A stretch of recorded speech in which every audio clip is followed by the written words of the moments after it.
Sobre o nosso material de mecânica, vamos falar um pouquinho de elasticidade. Dentro desse conceito de elasticidade, o que a gente precisa saber é o conceito de corpos rígidos.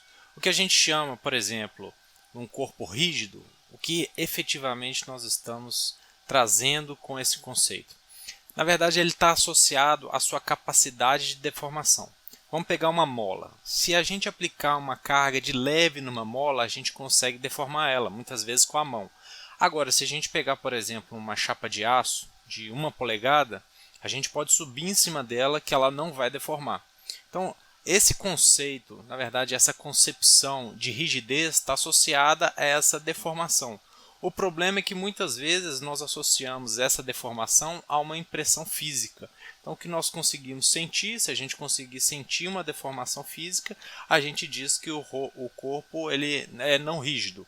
Agora, se não conseguimos sentir essa deformação, nós chamamos esse corpo de rígido, o que na verdade é um conceito errado. Vamos supor o seguinte, nós temos um corpo e nós temos a aplicação de uma carga, e essa carga ela pode tracionar, ou ela pode comprimir, ou ela pode cisalhar esse material. Então, o corpo originalmente ele tinha um comprimento L, a gente vai traciona ele, a gente estica ele, no final das contas nós ganhamos um ΔL de tamanho desse material. A gente pode pensar numa mola, fica fácil estudar a respeito dela, ou ao mesmo tempo comprimir. Aqui eu coloquei um menos ΔL, seria o tanto que nós perdemos no comprimento do material. Ou até mesmo cisalhar, que a gente tem um ΔX aqui ilustrando exatamente qual que é a condição que nós perdemos. Essa deformação ela está associada a uma tensão, e essa tensão está associada a uma força deformadora em função da minha área. Aqui em cima eu disse elasticidade justamente porque qualquer corpo ele está sujeito a uma deformação dependendo da carga ou da força deformadora. O que a gente precisa entender necessariamente é a diferença. Por exemplo, por que eu não consigo comprimir uma viga estrutural com a mesma facilidade, por exemplo, que eu teria para comprimir uma régua de plástico? Esse conceito está associado ao limite de deformação do material. Então, o que significa? Vamos pensar o seguinte, eu tenho um material, eu vou projetar ele, na verdade eu vou usinar ele para ser um corpo de prova, e esse corpo de prova ele é mais ou menos dessa forma, tal que eu tenho uma região central mais afinada, que é onde eu sei que vai falhar, e eu coloco uma garra na parte de cima e uma garra na parte de baixo, seja para puxar o material para cima, seja para puxar o material para baixo. E nessa condição, à medida que o material ele vai se afastando, essa região central ela vai se deformando, deformando, deformando até romper. Então é isso que a gente observa nesse gráfico. Vejam bem, nós temos aqui a deformação em função da tensão ou da carga que nós estamos colocando. À medida que nós aumentamos a tensão, a gente deforma o material, até chegar numa região que a gente chama de limite elástico. Então a gente passa de uma faixa, ou de um comportamento elástico para um comportamento plástico. Ou seja, se a gente chegar nessa condição, não adianta, porque o material ele não vai mais voltar à condição que ele tinha originalmente. A gente já deformou permanentemente ele. Quem já brincou de mola, às vezes puxou demais a mola e viu que ela não voltou na condição, foi justamente esse limite elástico ele foi ultrapassado. E se a carga continuar aumentando, existe o nosso limite de ruptura, que justamente indica o momento em que o material ele vai escoar e ele vai quebrar. Essa aqui seria a faixa de deformação permanente do nosso material, essa a faixa linear. Então, quando a gente está trabalhando com a mola está trabalhando nessa região. E quando o engenheiro estrutural está projetando uma viga ou alguma coisa do tipo, ele também está trabalhando nessa região. O mesmo se aplica a, por exemplo, o eixo de uma máquina elétrica. O eixo da máquina elétrica também tem uma propriedade elástica, e quando ele está girando, ele tem uma deformação. Essa deformação ela não pode ser grande o suficiente, por exemplo, para encostar no estator, o entreferro virar zero e de alguma forma haver um contato mecânico. Então essa tensão, que é a força sobre a área, ela vai estar relacionada ao ΔL sobre L, ou seja, a deformação do material em função de uma constante. Essa constante é o que a gente chama de módulo de Young. Ele é semelhante tanto para tração quanto para compressão e muda um pouco se a gente estiver trabalhando com cisalhamento. O que muda da tração para a compressão é que o limite de ruptura, esse último valor aqui, ele se altera. Praticamente o módulo de Young é o mesmo, tanto para comprimir quanto para tracionar, só que ele pode falhar em condições diferentes.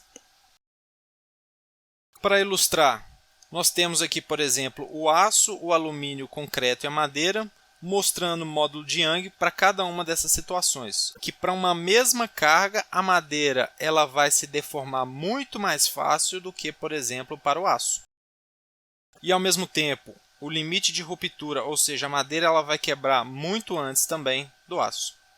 É basicamente isso que a gente precisa ter ideia, a gente precisa ter a noção quando nós estivermos escolhendo, definindo o material do nosso rotor da nossa máquina elétrica. Então ele precisa suportar essa deformação, ele precisa suportar as cargas de operação de forma que ele não quebre. O importante para nós aqui também, vamos relembrar o nosso conceito de equação de segunda ordem, basicamente definida por uma frequência natural no nosso terceiro termo, e essa frequência natural nós podemos montar um sistema massa-mola. Para quem não se lembra, nós não temos o amortecimento nesse primeiro sistema, então nós temos uma região fixa, uma mola que faz a ligação com uma massa. E desenhando o diagrama de corpo livre, nós sabemos que o somatório das forças em cima desse corpo ele é zero. Então nós temos a força restauradora em função da mola, nós temos a força que está esticando a mola. Montando essa equação, nós temos uma equação de segunda ordem. Essa equação de segunda ordem nós podemos encontrar a frequência natural, que é dada pela raiz quadrada da rigidez da mola e a massa do nosso sistema. O que isso é importante para nós? Nós conseguimos definir a frequência natural do nosso sistema sabendo a rigidez do material e a massa dele. Então, numa situação onde eu tenho um rotor de aço, identificando a rigidez desse aço e a sua massa total, eu sei a sua frequência natural. Mas por que eu quero saber a frequência natural? Importante. Frequência natural, ela coincide com a frequência de ressonância. Vai existir uma frequência que, se o meu rotor estiver girando exatamente nessa frequência, a amplitude de vibração ela vai aumentar e a carga mecânica ela vai aumentar, podendo levar o sistema a falhar. Então isso é importante. O que nós temos que fazer é projetar o nosso sistema para que ele não coincida a velocidade de rotação com a frequência natural desse sistema massa-mola. E o sistema massa-mola da nossa máquina elétrica basicamente é o nosso rotor. Ele tem uma parte elástica e ele tem uma parte rígida e ele está sofrendo cargas, seja carga centrífuga, seja em função do desbalanceamento mássico do nosso sistema, seja em função de carga eletromagnética. No caso real, o amortecimento ele sempre existe. Isso significa que a frequência natural ela também depende desse amortecimento, porque num sistema real não existe sistema sem amortecimento. Para definir o que é a rigidez, vamos pensar no seguinte: vamos apoiar uma viga biapoiada, aplicamos uma força e medimos exatamente quanto que essa força vai causar de deformação na viga. Esse é o valor da nossa rigidez. Esse modelo de viga é utilizado no modelo de Euler-Bernoulli, onde uma carga deformadora causa uma deformação na viga, e isso é o nosso conceito de rigidez. Lembrando do nosso conceito de elasticidade aqui em cima, então nós esperamos operar nessa região antes do limite elástico, de certa forma que a minha força e o meu y vão gerar um gráfico constante linear, que é basicamente isso que eu estou mostrando para vocês. A nossa rigidez, ou a nossa constante da mola, seria a força sobre a nossa deformação. A gente pode rearranjar esses termos e encontramos então que o nosso K está associado à área do material, à profundidade do material e o módulo de Young. Aqui, só a título de informação, eu listei também o momento em função do módulo de Young, da inércia e da derivada segunda da velocidade desse sistema. Se eu resolver essa equação de segunda ordem, eu consigo encontrar a frequência de ressonância, a frequência natural, para cada ordem harmônica.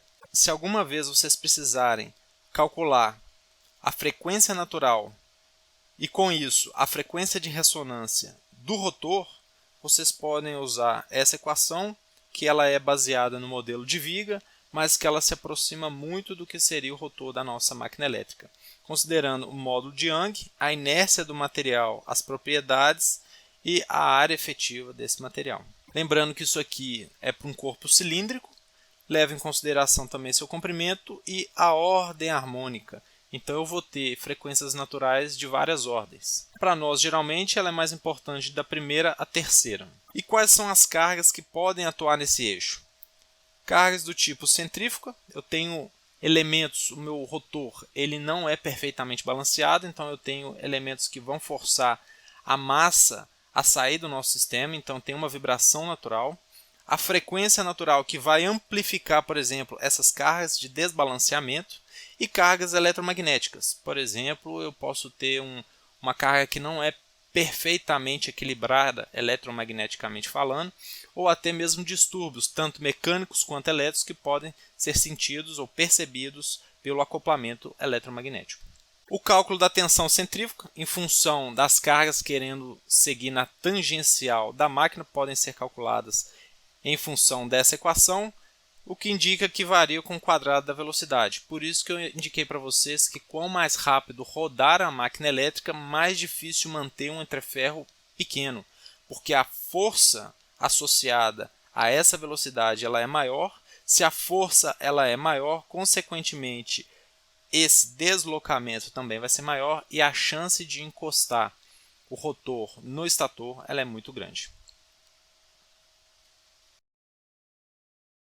Dentro dessa equação, a gente tem um novo coeficiente de Poisson, que relaciona também a geometria do material. Por exemplo, se eu tiver um cilindro perfeito, eu calculo o coeficiente dessa forma.